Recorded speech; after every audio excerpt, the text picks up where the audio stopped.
What if your dream internship, the one that could change your entire future, was nearly stolen before you even walked through the door? For 20-year-old Jamal Thompson, a brilliant coder from the south side of Chicago, his first day at Goldman Tech turned into a public battle against prejudice and corporate corruption. One VP, one racist assumption, and one young man who knew his rights and refused to be erased. This isn't just a story about an internship. It's about the tech industry's ugly secret, the abuse of HR power, and the moment a college sophomore brought a billion-dollar company to its knees with nothing but his phone, his voice, and his unshakable belief in his own worth. The karma that followed? It exposed a decade of discrimination and changed Silicon Valley forever. Jamal Thompson had read the acceptance email so many times he'd memorized every word. Congratulations! You have been selected for the Goldman Tech Summer Internship Program. Out of 12,000 applicants, you are one of 50 chosen. 50. Out of 12,000. The odds had been brutal, but he'd beaten them. Now, standing in front of the gleaming glass tower that housed Goldman Tech's Silicon Valley headquarters, Jamal felt the weight of that accomplishment settle on his shoulders. This was real. This was happening. The building was a marvel of modern architecture. 15 stories of floor-to-ceiling windows reflecting the California morning sun. The Goldman Tech logo, a stylized GT in electric blue, dominated the entrance. Through the glass walls, he could see the lobby, white marble floors, living plant walls, employees gliding past on electric scooters, everything screaming innovation and success. Jamal adjusted his backpack. Inside was his laptop, the one he'd saved for over a year to buy. Also inside was a folder containing his acceptance letter, his driver's license, his university ID from Illinois State, and printouts of his app, CodeBridge, the educational platform he'd built that taught coding to underserved communities. Over 50,000 users so far. That app had been the centerpiece of his internship application. He wore his best outfit, khaki pants from Target, a button-down shirt his mother had ironed that morning before her shift at the hospital, and the dress shoes he'd bought at Goodwill and polished until they almost looked new. Not Silicon Valley casual, maybe, but professional. Respectful. His phone buzzed. A text from his mother, first day. So proud of you, baby. You earned this. Remember who you are. Another from his younger sister, go get bro. Show them what Southside genius looks like. Flexed biceps medium dark skin tone. And one from his mentor, Mr. Davis, the computer science teacher who'd first taught him to code in an after-school program. Walk in there with your head high, Jamal. You belong. Jamal took a breath, squared his shoulders, and walked toward the entrance. The lobby was even more impressive up close. The plant wall was actually alive, a vertical garden stretching 2 stories high. A barista station offered free coffee and juice. Young employees in hoodies and jeans clustered around standing desks. The air hummed with energy and possibility. A friendly security guard at the desk smiled at him. Good morning. How can I help you? I'm here for the summer internship orientation, Jamal said. It starts at 9. Absolutely. You'll want to head to the Sky Lounge on the 15th floor. Elevators are to your right. Congrats on the internship. Thank you, Jamal said, feeling a surge of excitement. The elevator was glass, offering a panoramic view of the campus as it ascended. Jamal watched the ground fall away, the other buildings of the Goldman Tech complex coming into view, the mountains in the distance. This was the view from the top. This was where he was meant to be. The 15th floor opened into the Sky Lounge, a massive open space with floor-to-ceiling windows on all sides. The view was breathtaking. Clusters of chairs and couches were arranged throughout. A long table held breakfast pastries, fruit, and more coffee.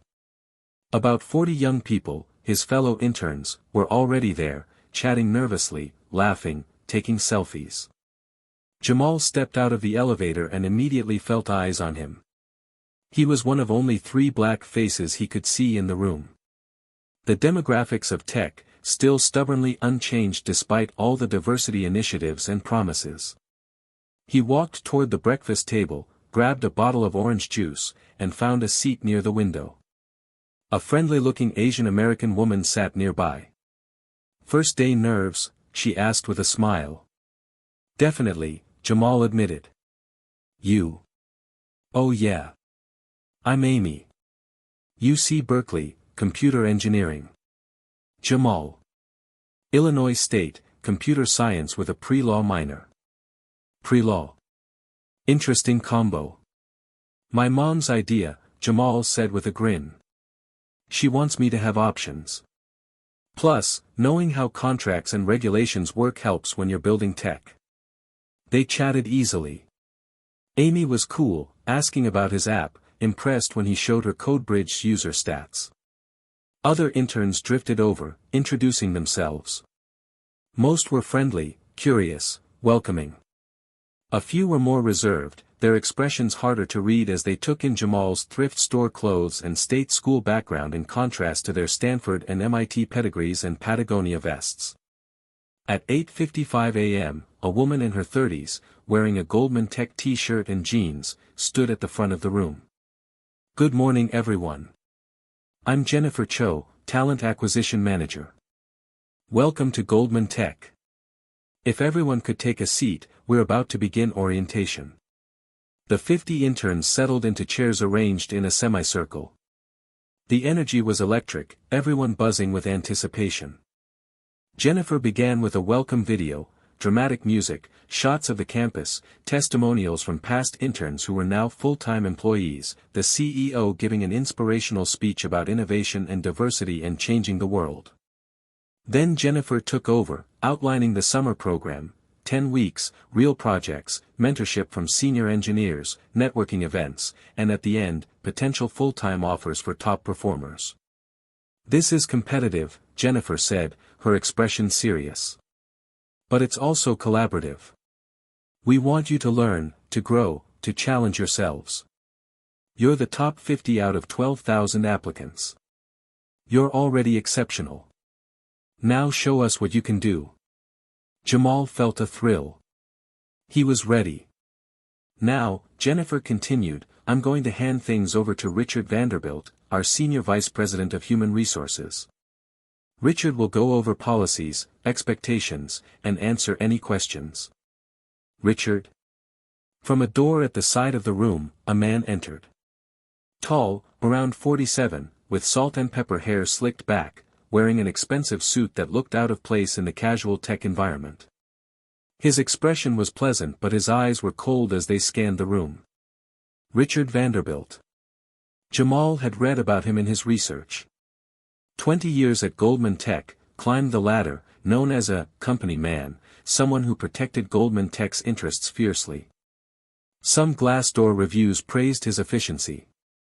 Others used words like rigid, old school, not a fan of change. Richard stood at the front, his smile professional. "Good morning, everyone. Congratulations on your acceptance. This is a pivotal moment in your careers." His eyes swept the room, lingering on faces, making assessments. When his gaze landed on Jamal, there was a pause. A flicker of something. Confusion.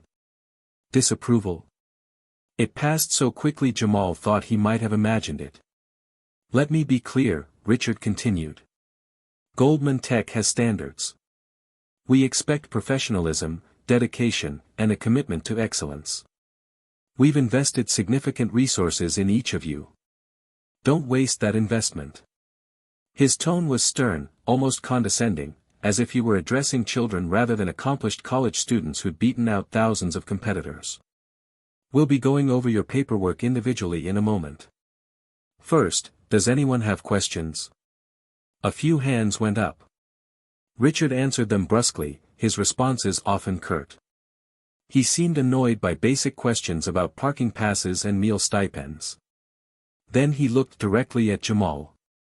"You in the back. With the backpack. Are you in the right room?" The question hung in the air. The room went silent. 50 pairs of eyes turned to Jamal. Jamal's heart skipped. Excuse me. The internship orientation, Richard said slowly, as if speaking to someone who didn't understand English. This is for the Goldman Tech summer interns. Are you perhaps looking for the facilities interview? That's happening in the basement level, Building C. Facilities. Janitorial staff. The implication was crystal clear, brutal in its casual cruelty. Richard had looked at Jamal, a young black man in non-designer clothes, and made an assumption. The other interns shifted uncomfortably. Amy, sitting next to Jamal, inhaled sharply. Jennifer Cho looked stricken. Jamal felt heat rise in his face, anger and humiliation warring in his chest. But his mother's voice echoed in his head, "Stay calm. Don't let them make you the angry one. State facts." "I'm Jamal Thompson," he said, his voice steady, clear, carrying across the room. "I'm a summer intern. Accepted 6 weeks ago. I'm in the right room." Richard's expression hardened. "Jamal Thompson. Illinois State." "Yes, sir." Richard pulled out a tablet, tapped at it. Jamal could see him scrolling, frowning. "There seems to be an issue with your file." "What kind of issue?" Jamal asked. "Well, for one, we typically expect our interns to meet certain cultural fit standards. And frankly, based on your profile here, I'm not sure you're the right match for Goldman Tech's environment." Jennifer stepped forward. "Richard, Jamal was accepted through the standard process. His application was stellar.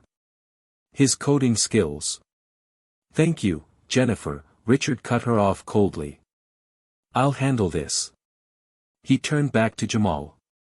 "Son, let me be frank. This internship is highly competitive. Sometimes, candidates are accepted for diversity optics. To fill certain quotas. But that doesn't mean they're actually qualified or prepared for the rigorous demands of this position." The words landed like a slap. Diversity optics. Quotas. Unqualified. Several interns gasped. Amy stood up. "That's completely inappropriate." "Sit down, miss." Richard demanded. "Chen. Amy Chen. And what you just said is discriminatory. Jamal earned his place here just like the rest of us." "I'll decide who earned what," Richard snapped. His pleasant mask was gone now, revealing something ugly underneath. "This is my department. I am the Senior VP of Human Resources. I determine cultural fit. And I'm determining right now that Mr. Thompson does not fit." Jamal stood slowly. His hands were shaking but his voice was rock steady. "Are you rescinding my internship offer? I'm suggesting that there's been a mistake in your acceptance and that it would be in everyone's best interest if you voluntarily withdrew." "Based on what criteria?" Jamal asked. "I submitted my application, my transcripts, my letters of recommendation, and my portfolio. I received an official acceptance letter. I signed a contract. What specific performance or qualification issue are you citing?" Richard's face reddened. "Cultural fit, as I said. Define cultural fit. The ability to integrate with our team, to represent Goldman Tech values. Which of Goldman Tech's stated values do I not represent?" Jamal pulled out his phone, pulled up the company website. "Innovation, integrity, inclusion, excellence. Which one am I lacking?" "Don't be smart with me, son." "I'm not being smart. I'm asking a legitimate question.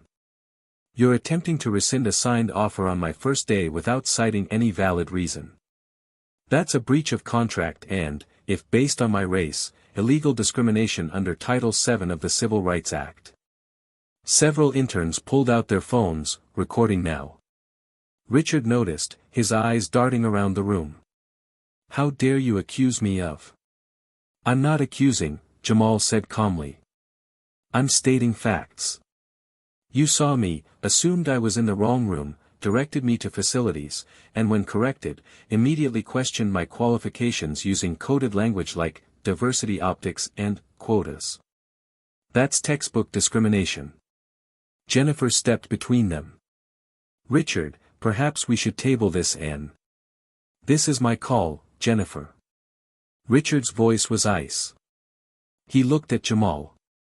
You're insubordinate. This confirms my assessment. Collect your things and leave. Your offer is rescinded, effective immediately. On what grounds? Jamal pressed. Attitude. Failure to respect authority. Take your pick. Jamal pulled his acceptance letter from his backpack, held it up. This is a binding employment agreement. You can't terminate it without cause during the contracted period. If you force me to leave, I'll file a complaint with the EEOC, and I'll pursue legal action. Are you prepared for that? The room was dead silent except for the soft click of phone cameras recording. Richard's face was purple now. Security, he barked into his phone. I need security to the Sky Lounge. Now. This was spiraling. Jamal's heart hammered, but he refused to back down. He'd done nothing wrong. He belonged here. Then, a voice cut through the tension. Young, female, authoritative. Mr. Vanderbilt, what exactly is going on here? Everyone turned. A young woman, maybe 23, in jeans and a Goldman Tech hoodie, stood near the elevator. She had brown hair in a ponytail, glasses, and a look of barely contained fury. Richard's expression shifted to confusion. I'm sorry, who are you? Chloe Goldman, the woman said. My uncle founded this company. I'm interning here this summer while I finish my MBA. And I've been standing here for the last 5 minutes watching you racially profile and attempt to illegally terminate another intern. So I'll ask again, what is going on? Richard went white. Chloe Goldman. The CEO's niece. Jamal had no idea she was part of the intern class. The Sky Lounge felt like it had been frozen in time. No one moved. No one spoke. The only sound was the soft hum of the air conditioning and the distant ping of an elevator arriving on a different floor. Richard Vanderbilt's mouth opened and closed soundlessly. His face had drained of color, then flushed deep red again. He looked like a man watching his career flash before his eyes. Chloe Goldman walked further into the room, her sneakers squeaking slightly on the polished floor. Despite her casual appearance, everything about her posture radiated authority. This was someone who'd grown up in boardrooms, who'd learned power dynamics at the dinner table. Chloe, Richard finally managed, his voice strangled. I didn't realize you were. You didn't realize I was here. Or you didn't realize someone would call you out. Chloe's voice was sharp as glass. She turned to Jamal. I'm so sorry you had to experience this. Are you okay? Jamal nodded, not trusting his voice yet. Chloe turned back to Richard. So let me see if I understand this correctly. This young man, she gestured to Jamal, shows up to orientation for an internship he was accepted for through our standard, highly competitive process. You assumed he was in the wrong place. Directed him to a facilities interview. And when he corrected you, you questioned his qualifications, said he was accepted for diversity purposes and quotas, and then attempted to rescind his offer when he very reasonably asked why. Do I have that right? It's not that simple, Richard began. It sounds pretty simple to me, Chloe said. It sounds like textbook racial discrimination. In front of 50 witnesses. Multiple people recording. She looked around the room. Show of hands, who recorded this interaction? Nearly 20 hands went up. Several interns held up their phones, screens showing video. Chloe nodded. Good. Make sure you save those. You might need them. Richard's face had gone from red to ashen gray. Chloe, I have been with this company for 22 years. I have always acted in Goldman Tech's best interests. Goldman Tech's best interests. Chloe's voice rose. You just tried to illegally terminate an intern, in front of his entire cohort, using racist language. On camera. Do you have any idea the liability you've just exposed this company to? The PR nightmare. Not to mention the moral bankruptcy of what you just did. Jennifer Cho stepped forward, her voice shaking. Chloe, for what it's worth, I've been concerned about Richard's hiring practices for a while. I've flagged it to HR multiple times. You flagged it to HR? Chloe's eyebrows rose. Richard, aren't you HR? The implications hung in the air. Richard had been investigating himself.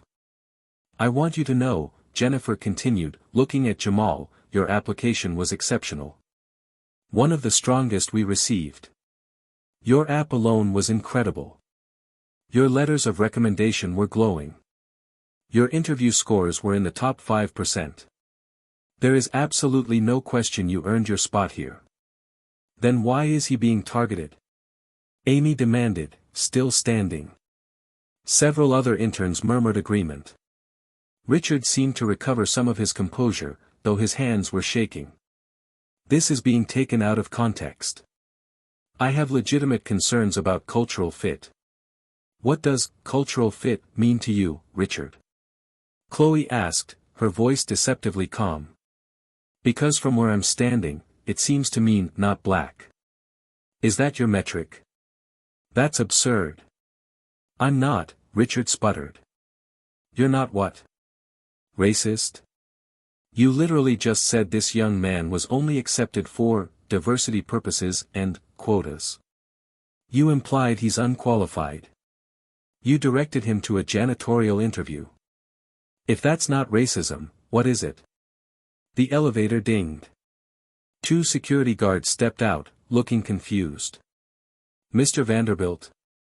You called for security? Everyone turned. The guards, one older white man, one young Latina woman, took in the scene, 50 interns, phones out, visible tension. Yes, Richard said, trying to regain authority. I need you to escort. Actually, Chloe interrupted, can you two wait here for a moment? I think we're going to need security, but not for the reason Mr. Vanderbilt thinks. She pulled out her own phone, dialed a number. It was answered immediately. Uncle David? Hi. Yeah, I'm good. Listen, I'm in the Sky Lounge at intern orientation and we have a serious situation. Your senior VP of HR just racially profiled and tried to terminate an intern on his first day. Multiple people recorded it. It's bad. Like, really bad. Can you come up here? There was a pause. Everyone in the room could hear the muffled sound of a male voice on the other end, rising in volume and alarm. 15th floor, Sky Lounge. Yeah. Okay. See you in a minute. Chloe hung up, looked at Richard. My uncle will be here shortly. I strongly suggest you don't say another word until he arrives. Anything you say can and will be used in the investigation and potential litigation. Richard looked like he might be sick. Jamal, still standing, felt surreal. 5 minutes ago, he was being kicked out. Now the CEO was coming. His legs felt weak. Amy grabbed a chair, pushed it toward him. Sit. You've been standing this whole time. Jamal sat gratefully. Several interns clustered around him. Man, that was incredible, the guy from MIT said.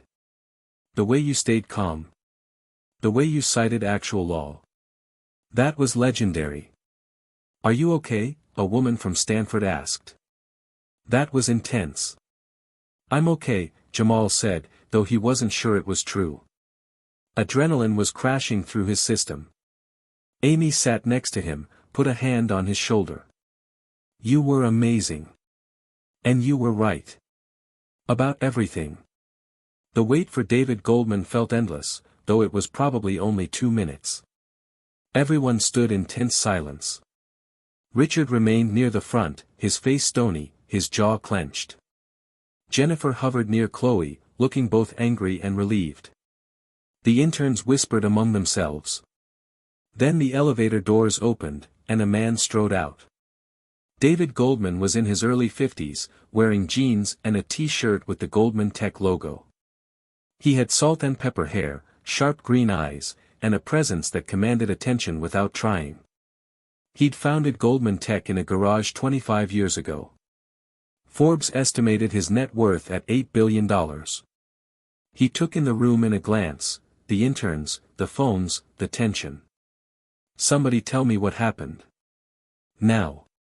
Chloe stepped forward. "Uncle David, this is Jamal Thompson.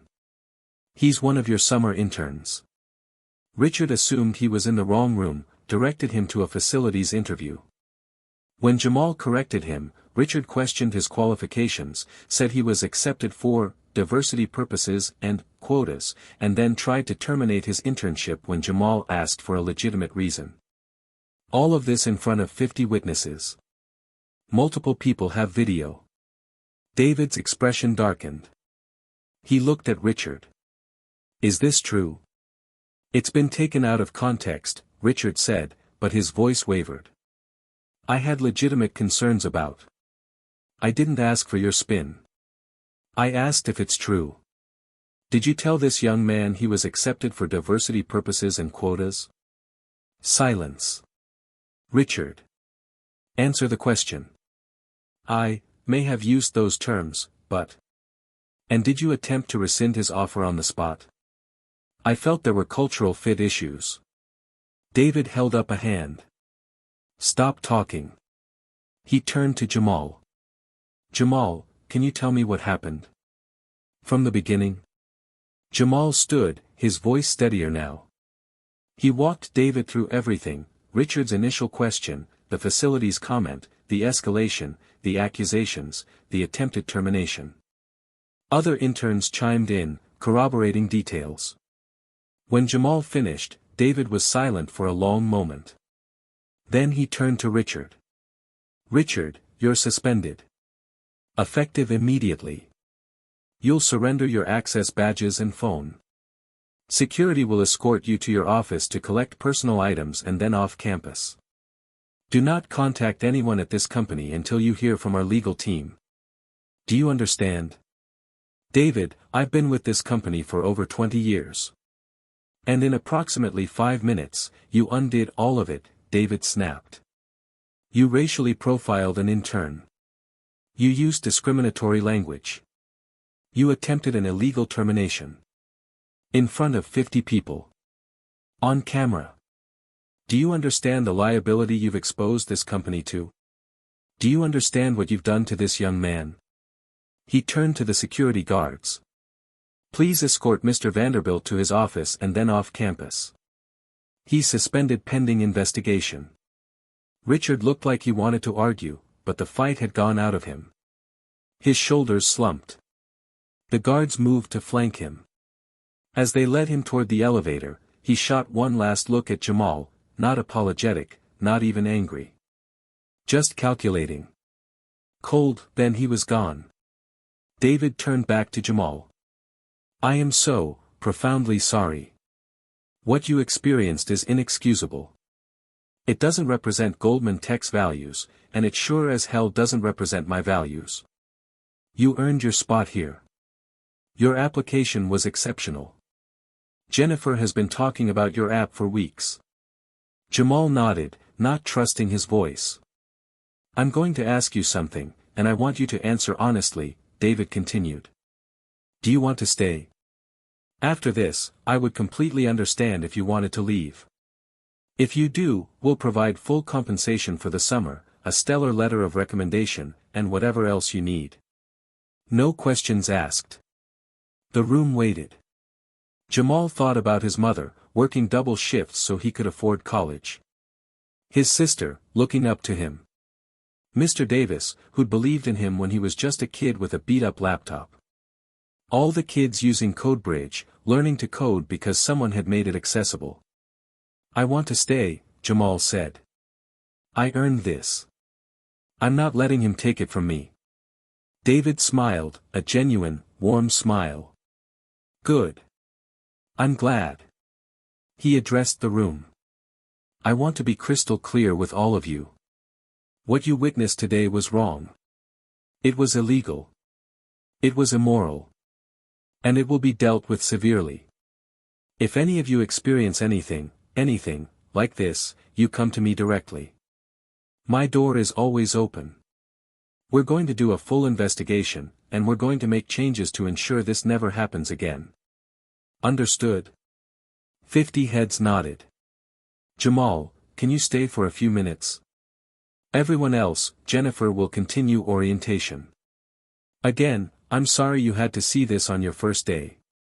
As the other interns slowly dispersed, several came up to Jamal, offering words of support, fist bumps, solidarity.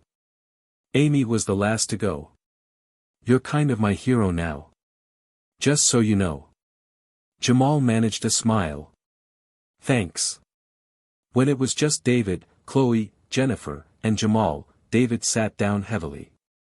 What a hell of a morning, he muttered. He looked at Jamal. Can you send me that video? And anyone else's video you can get? We'll need it for the investigation. Of course. And Jamal, seriously. If you need anything this summer, you tell me. You've got my personal number now. Use it. By noon, the video was everywhere. It started with Mark, the MIT student who'd been streaming on Instagram Live. His stream had about 200 viewers when Richard made his diversity purposes comment. By the time David arrived, it had 3,000. He'd titled it, HR VP at Major Tech Company Tries to Kick Out Black Intern on Day 1. Then came Twitter. Amy had trimmed her video to a 2-minute clip, Richard directing Jamal to facilities, Jamal calmly citing law, Richard's escalating anger. She posted it with the caption, "This is what racism in tech looks like. First day of our at Goldman Tech internship and the HR VP tried to kick out the only black guy in our cohort. Claimed, diversity quota. We have receipts." Within an hour, it had 5,000 retweets. By 2 p.m., The Verge had picked it up. Silicon Valley's diversity problem, Goldman Tech VP caught on camera discriminating against black intern. By 4 p.m., it was on CNN. Jamal's phone was exploding. Messages from friends, family, people he hadn't talked to in years. His mother called, having seen it on the news, crying and cursing and so proud and so angry she could barely speak. But the story wasn't just about Jamal anymore. It had opened a floodgate. By evening, #GoldmanTechSoWhite was trending nationally. Current and former employees began sharing their own stories. A black woman engineer, I worked at Goldman Tech for 3 years. Richard Vanderbilt personally blocked my promotion twice. Said I wasn't ready despite leading the most successful product launch that year. A Latino developer, my team got a new hire in 2019. Richard interviewed him, said he was not a culture fit. Found out later he gave the job to the CEO's friend's son who had half the qualifications. An Asian American product manager, during a performance review, Richard told me I was too aggressive for asking for a raise after landing a $10 million client. My white male colleague asked the same week and got approved. The stories kept coming. A pattern emerged. Richard Vanderbilt had been systematically blocking, undermining, and discriminating against employees of color for years. But there was more. An anonymous tip came to TechCrunch from someone claiming to be a former HR employee. Look into Richard's relationship with recruiting agencies. Specifically, elite tech staffing. Follow the money. The reporters did. David Goldman didn't mess around. By Tuesday morning, he'd brought in Baker and McKenzie, a major law firm, to conduct a full investigation. Leading it was Patricia Morgan, a partner known for her work on employment discrimination cases. Patricia was thorough. She interviewed Jamal. She interviewed every intern who'd witnessed the incident. She interviewed Jennifer. She interviewed Richard, with his lawyer present, and Richard claimed everything had been misunderstood. Then she started digging into Richard's 22 years at Goldman Tech. What she found was damning. In Richard's HR files, Patricia discovered a pattern. Over the past 10 years, Richard had overseen 1,847 intern applications from candidates of color. Of those, only 89 were accepted, a 4.8% acceptance rate. For white candidates, 892 applications, 286 accepted, a 32% acceptance rate. When the metrics were that skewed, there were only two possibilities: either the pipeline was that unequal, which it wasn't. Goldman Tech partnered with HBCUs and Hispanic-serving institutions specifically to improve diversity, or someone was filtering applications. Richard had been filtering. Patricia found notes in his files: cultural fit questionable. Not the right match for our environment.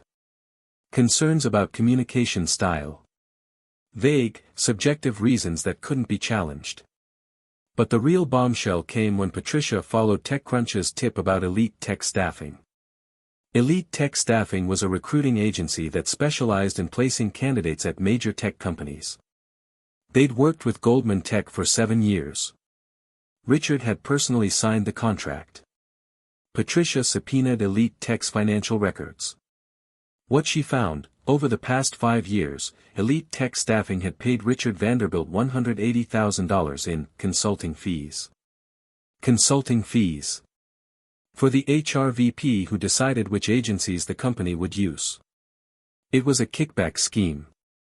Elite Tech would send Richard high-paying clients' kids, friends of friends, underqualified candidates who had connections. Richard would fast-track them. In exchange, Elite Tech would pay Richard consulting fees. Meanwhile, highly qualified candidates of color, like Jamal, slipped through only when they were so exceptional Richard couldn't justify rejecting them without raising red flags.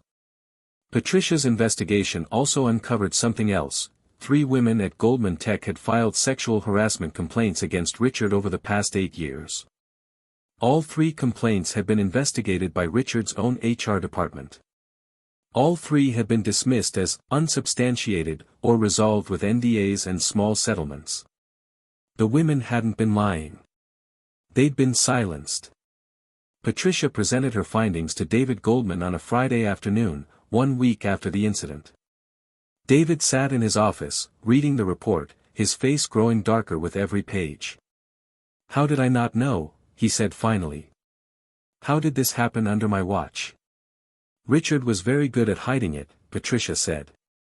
"And he was the head of HR. He investigated himself. The complaints went to him. That structure is insane."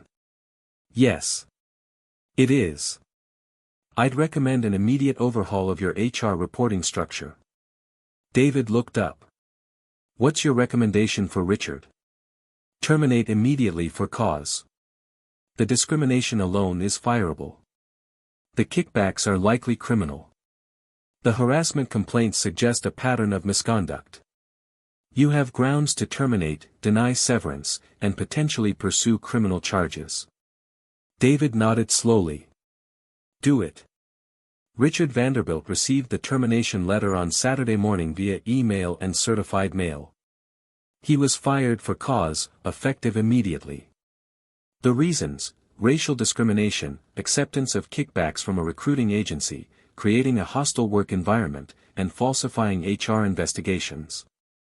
His severance, $0.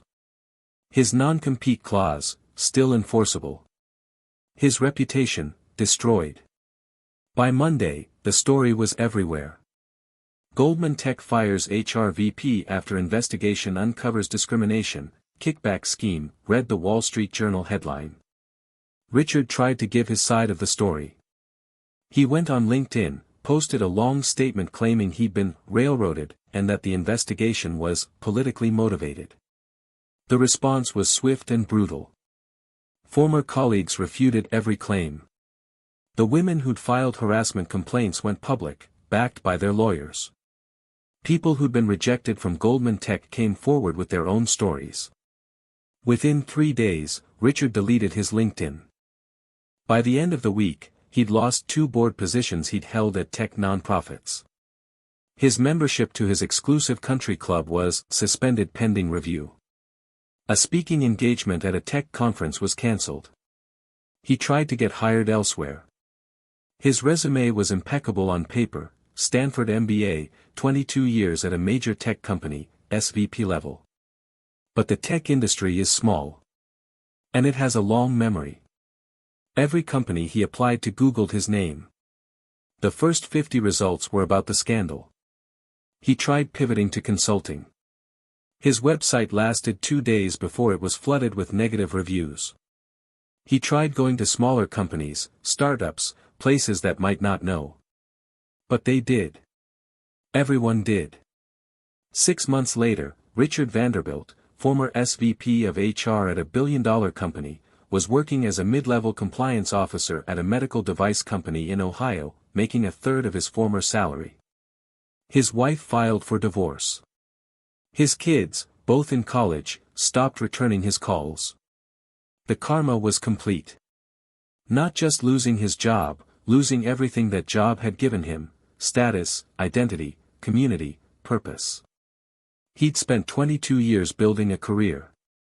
Jamal Thompson had dismantled it in 5 minutes by simply refusing to be dismissed. Jamal's summer at Goldman Tech turned out to be incredible.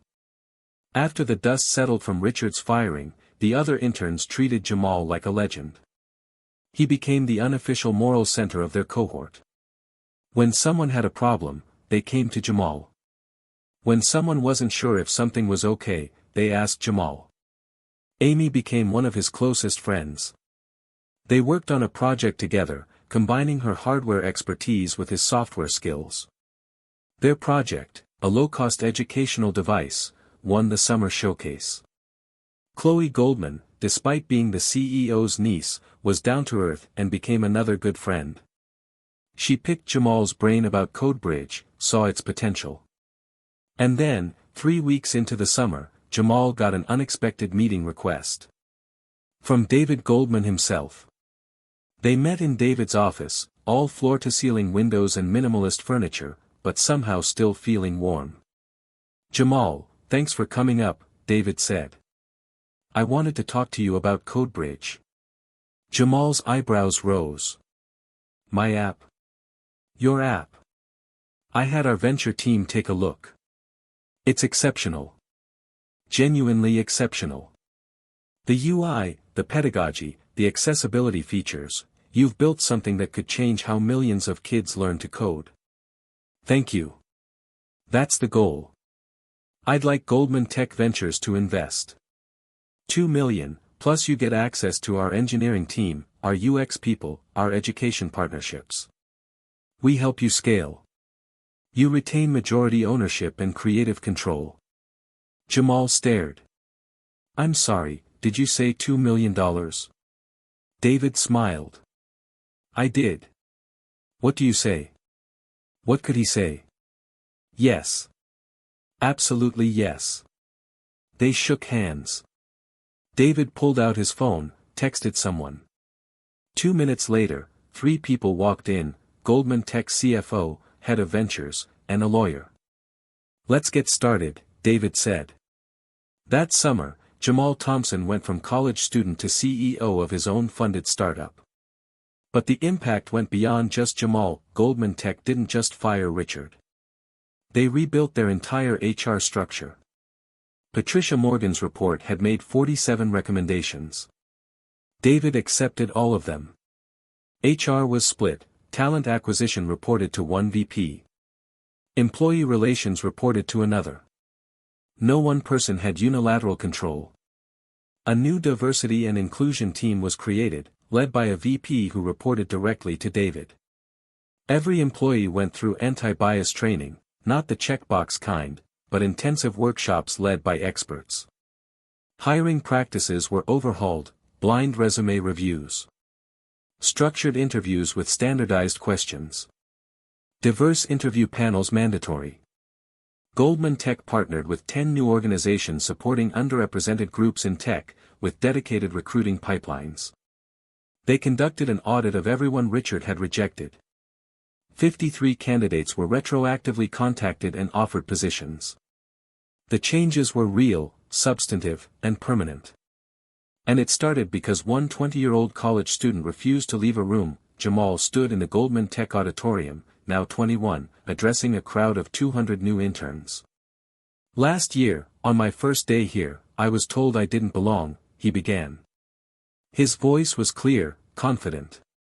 "I was profiled, discriminated against, and nearly had my dream internship stolen before it even began." He paused, looking out at the faces, more diverse than last year's cohort, he noticed with satisfaction.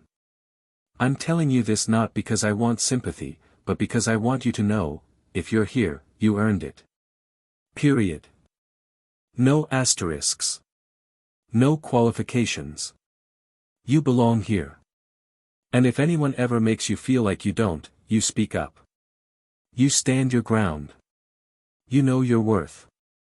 Applause rippled through the room. "And I want you to know that change is possible. Real change. The kind that makes this industry better for all of us." After his talk, David found him. "That was great. Thanks. How's CodeBridge doing? 200,000 users. Growing fast." Jamal grinned. As for Richard Vanderbilt, Jamal never heard from him again directly. But he heard through the grapevine that Richard had tried to apply back to tech 2 years later. He was rejected. Every time. The reason given was always the same, not a culture fit. And somewhere in Chicago, Jamal's mother kept a framed photo on her mantle, her son, wearing a Goldman Tech t-shirt, standing in front of the company logo. Underneath, she'd written, "He belongs." He always had that. If this story moved you, if it made you think about how we judge potential, how we gatekeep opportunity, and how one person's courage can change an entire system, don't let the message end here. Share this story. Stand up when you see injustice. Remember that everyone deserves a fair shot. And know that you belong wherever you've earned the right to be.